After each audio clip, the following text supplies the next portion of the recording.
and welcome to the Kink Perspective. My name's Chris. I'm a psychotherapist and consultant. On today's show, I want to talk about something I think a lot of you will find interesting. Today I'm going to talk about role reversal inside of the lifestyle. Now, I know I sound a little bit different. I need you all to kind of bear with me. I got COVID last week.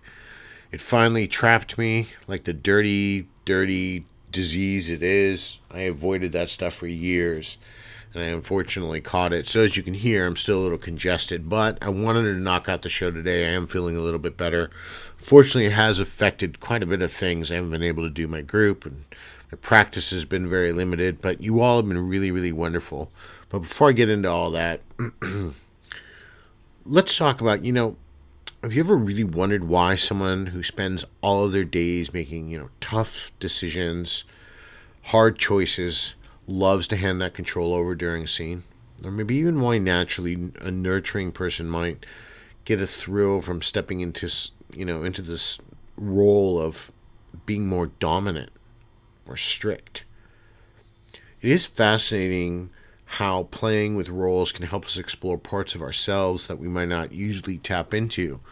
Now, before I get into that, I do want to thank all the, really huge thank you to all of you who've kind of been here since the beginning. I've been getting some really wonderful letters of support and feel better. This is the first time most of you are going to hear me today compared to last week. But today I'm just definitely, not on my game. I'd say I'm about 75% there, but, a couple more days of rest.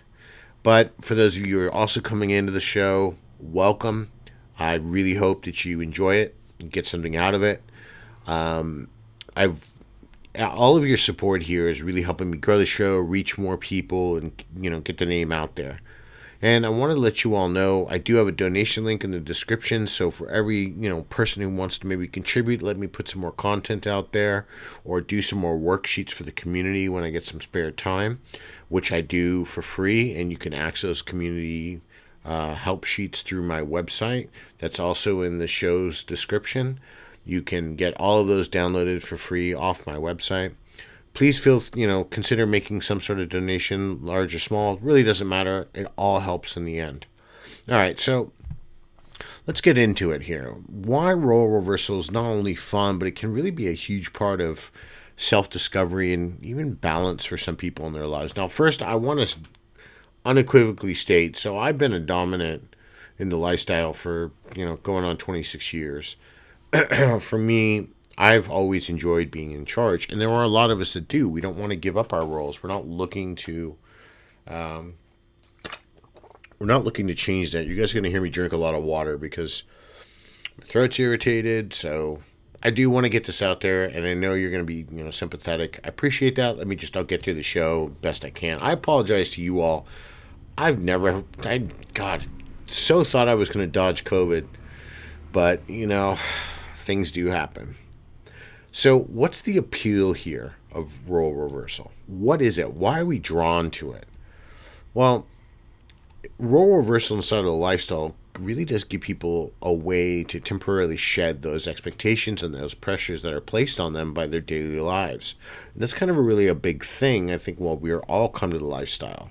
But, if you think about it, society loves to push and put us inside of these tightly knit little boxes based on our jobs, our personalities, even our gender roles. Right? I'm a therapist. So I think a lot of people even get quite surprised. They're like, my God, you're a sadist? And I had this discussion, I think the other day when I was feeling a little bit better, definitely probably like last week. How do I coincide the two sides of my life? Well, they operate separately. They coexist together, but I don't carry sadism into my practice. I understand those who are masochists and submissives and sadists and tops and daddies. I can understand these roles. But there is a duality for me. I also chose to be a little bit more public about it because I don't feel there's a shame in it.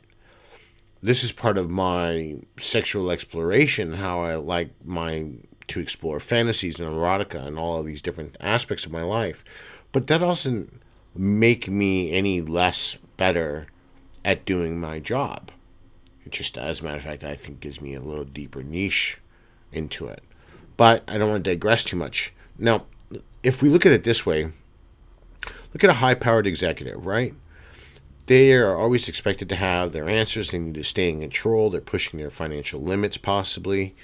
While maybe even someone like who's a caregiver or a teacher, they're nurturing, and these people are patient.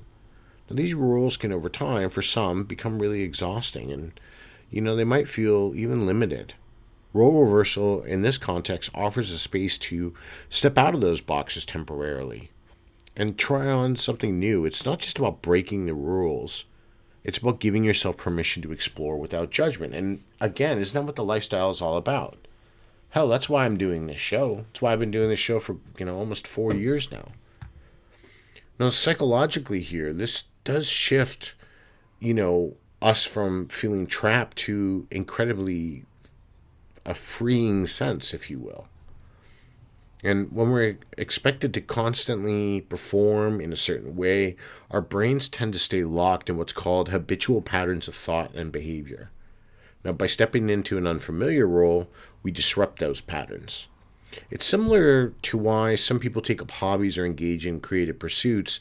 They're searching for something that breaks the routine and that helps them reconnect with different parts of themselves. And inside of the lifestyle, that creative freedom is amplified because it's not just mental. It's physical and it's emotional too. Now, for some, role reversal can also serve as a form of self-expression, right? We all have aspects of our personalities we might suppress, because we feel maybe they don't fit who we actually are, or who the world expects us to be. And maybe someone who's naturally quiet or introspective secretly craves a commanding presence of a dominant figure. Or maybe who's someone who's always been told they're a leader might find a deep satisfaction in being led, or being punished, or being demeaned, or degraded, right? And we see this quite often depicted, especially, and I want to state this real quickly. You see these scenes kind of play out, at least a lot in Hollywood. Don't even get me started how they really don't understand the lifestyle at all.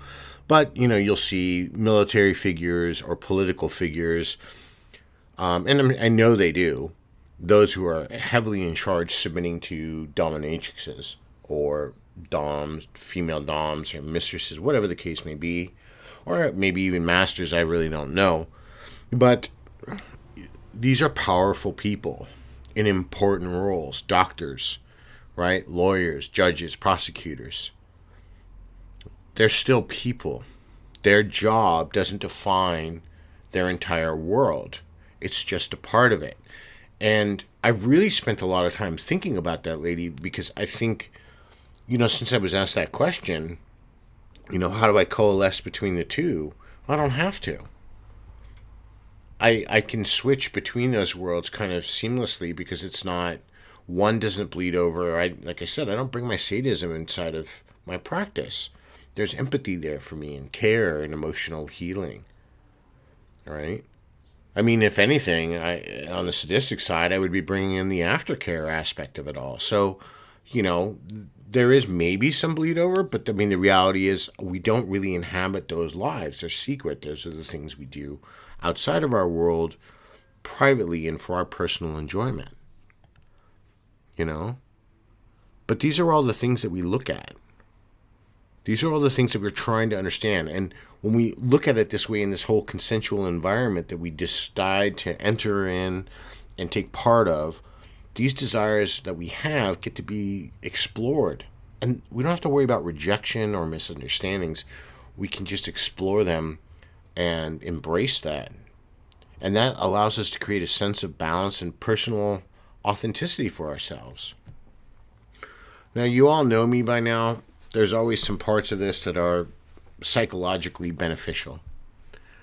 And I know I'm not going to cover a whole lot in role reversal, because I've kind of talked different aspects throughout the years on submission and domination. But I want to kind of break this down a little bit here on what are some of the benefits here. There's got to be something, right? We can't just say, it just feels good to give up. But actually, part of it, that's one reason we do. Now, one of the most immediate benefits of role reversal is the stress relief. when someone steps into a role completely opposite to what they're used to, it can feel like a complete mental reset. Now, imagine a CEO who spends their entire day making high stake, high powered decisions and making and even managing others. For them, taking on a submissive role, for example, can provide that space to let go of that control, that constant pressure to lead. Or on the flip side, you look at someone who feels overlooked or powerless in their daily life, might experience a little bit of empowerment and confidence by stepping into the role of a dominant. And it's not about running away from reality here. It's about finding that balance by giving the mind a break from its usual routine. I mean, isn't that why we all entered the lifestyle in the first place? To find what we connect to? Role reversal here also offers an opportunity for profound self-discovery. In an everyday life for all of us, we all suppress parts of ourselves to fit into a social or professional role. Maybe it's the nurturing side of the high achiever or the assertive side of someone who's typically soft-spoken, right? By stepping into these roles during a scene, we can safely explore these hidden parts of our identities. And it's less about pretending to be something else and more about uncovering who we already are, just in the way they might not have had the chance to express before. And another benefit here that's often overlooked is how role reversal builds empathy. We allow ourselves the experience of understanding the other side of a dynamic, and it gives each person involved a deeper understanding of their partner's feelings and the challenges they go through. A dominant, maybe who tries submission, for example, might come away with a new respect for trust and vulnerability that's, otherwise missed. Now, I have heard the arguments that it's really great if you experience submission first before you become a dominant. I think everybody's journey in the lifestyle is different. I've had a dominant presence since I was about 16. So for me, that was just a natural progression as I moved forward throughout the lifestyle years later to just slipping into that role. But there are, for many, they'll start on the submissive side and then go into the dominant side, or vice versa. They might go start on the dominant side and become a submissive. Or there's some of you who are extremely greedy and you like to play both sides of the fence. Not getting into switches, just like I love my rope community, right? You all have a place, just not my thing, right? So, and it's not one of my shows if I'm not kind of dogging a little bit on something. But look, we have to understand that just because somebody starts exploring a role that's, foreign to them, at least they're going to develop a better appreciation for the responsibility and the presence of their partner that they're maintaining through their scenes or their roles or how their demeanor that they may not have had before.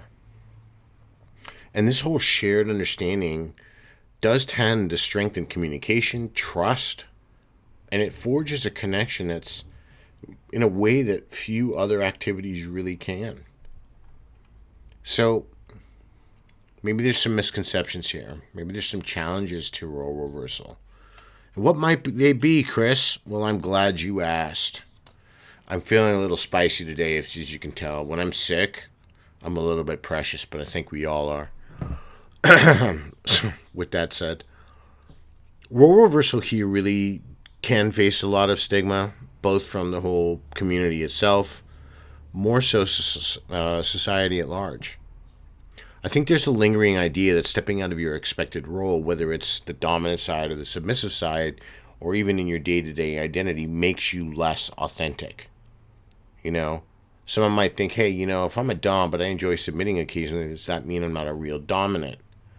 Well, it doesn't necessarily mean you're not a real dominant, but it might put you more in the aspect of being a switch. So at least we have that aspect in the lifestyle, And I'm not going to, I know that this becomes a slippery slope if I go down this too far. I'm not going to, but I do think if you're calling yourself a submissive and you're topping 40% of the time, you're switching. And it's just kind of how it is, right? If that's what you're doing, that's what you're doing. If you've only tried it once and it wasn't for you, then you're not switching. You've tried it once. But when we look at this, society tends to favor strict categories, right? Leaders lead, caregivers care, and stepping outside of those things can feel weird to us or even contradictory to what we know. But the truth is that we're more complex than the labels, obviously, as we've seen over the last few years, than we really are as a normal people. Role reversal here isn't about denying who you are. It's about adding complex layers to your understanding of yourself and allowing you to be who you want to be. And one of the biggest barriers to exploring role reversal is the fear of judgment. Now, many people wonder or might worry that trying something new, especially something that might seem like a departure from the usual role, will lead to maybe criticism or misunderstanding. For example, a traditionally masculine person, might hesitate to take on a submissive role, fearing that they might be looked at as weak or pathetic. A submissive might feel nervous about exploring dominance, worrying that they'll be bad at it, perhaps, or their partner is not going to take them seriously. Honestly, these fears are very valid, but they also limit your growth. And role reversal at its heart, it's about curiosity, not performance. And finally, it's really kind of important here to address this whole internal conflict that can come with stepping into a different role. Many people feel a sense of guilt or cognitive dissonance and wondering if exploring a new dynamic means that they're betraying their primary identity. And it's easy to assume that enjoying submission might undermine your authority as a dominant, or that taking control means you're no longer truly submissive. But role reversal doesn't erase who you are. It enhances it.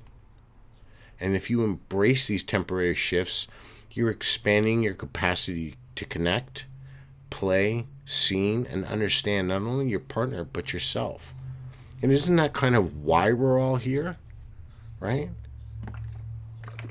Isn't that why we are all kind of exploring the lifestyle and doing things that make us feel happy? And I think that's part of it. We get so caught up in, my God, what are others going to think? You know what? When I go out and, first off, when I only scene around my friends or I scene privately. But I don't have to worry about my friends judging me. If anything, they're going to critique it and make sure like I was doing something right. And, the safety factors are there. Or maybe when I'm done, they'll tell me how the scene could have improved, right? But I know with my friends, pardon me, that I'm going to get support. And that's kind of that's really what I love about this community. So, I think if we look at it this way too, how do we do all of this maybe in a safe fashion? How do we incorporate role reversal that way? And maybe if you're thinking about trying, this whole role reversal thing, maybe it's a good idea to start small, right? Maybe you don't want to go into a full-on, blown-out scene where you're doing interrogations or massive cropping, and then you're going to do an enema after that, and then you're going to do a violet wand on a St. Andrew's cross, and then you're going to finish it off with a needle play. Maybe that's a little bit excessive to go through. For me, that's a Tuesday, right? Just kidding. Calm down before everybody panics. What did he say? All right. Sorry, I told you I'm feeling a little bit cheeky when I'm sick. I'm tend to like less F's given. So, but let's try this. Start with lighter role changes, right? Maybe take your time on a slightly different dynamic or switch things up a bit during your play, but make it simple. Do a subtle shift to your tone, or maybe explore a different part of the role itself. Starting small helps you both ease into the idea without feeling too overwhelmed, and it gives you a chance to figure out what it feels like, how comfortable it feels, and if you're excited without getting in too deep, And of course, communication here is obviously everything, and your effort you're going to put forth. So we know when it comes to role reversal, things aren't going to be different, right? So before jumping into the scene, make sure you're both on the same page. You want to discuss what's about to happen. You're going to make sure you have your boundaries. You've negotiated and talked about the things you want, the expectations, the things you might need to have, be upfront if you're going to do aftercare or not, right? It's essential that both partners feel safe and respected and supported throughout your whole entire experience. Afterward, take a little bit of time to reflect together, right? Maybe a little bit of post-scene talk. Follow up in a couple of days so you've had time to process the scene, right? What did you like about taking the new role on? How did it feel, right? Talked about what worked, what didn't work, how you both are thinking, right? What excited you? It's about checking in for the sake of checking in. And this gives you a deeper understanding of what you liked and what you want and what you might need for the future. This process helps the both of you learn and grow, and it makes the experience better. So stop maybe selling yourselves short, because I mean, a lot of times I see this with a lot of people. They just stop short of all the goals. And that's not always the healthiest thing to do. Look, role reversal really, it is quite a powerful tool for self-exploration and growth for those who want to explore this side of themselves. It's not about challenging who you are, but it's about expanding your understanding of yourself and your relationships. Now, I'm going to be honest. I remember once, a long time ago, there was a good friend of mine back in Atlanta who's this mistress, and she used to always tell me, I think it was, we used to go back and forth about who's going to end up submitting to who. Now, to cut to the end of that story real quickly, that never happened between either one of us, but she used to tell me how much I was going to crawl on my knees, and never was going to happen. As a matter of fact, the more she said it, probably it irritated me more, because there was nothing natural about it for me. It did eventually lead me to a thought all these years later of what we actually might submit to. It can be the context for another show about submitting to love, but that's not always the same thing, right? Love, when we start getting emotions inside of our play, that becomes a little bit different, and we allow ourselves to kind of bend the rules a little bit more. But in this context, where we're talking about straight up trying something new, right? It allows us for this whole chance to enter a connection with our partner and discover a side of ourselves that we may not have ever had the chance to explore prior. And with this particular person, she didn't start off as a sub, nor did I, and neither one of us, and as far as I know, I'm pretty sure she's still practicing somewhere in the Atlanta scene. Shout out to Atlanta. That she's still, tried and true mistress, and great for her. I'm glad that's worked out.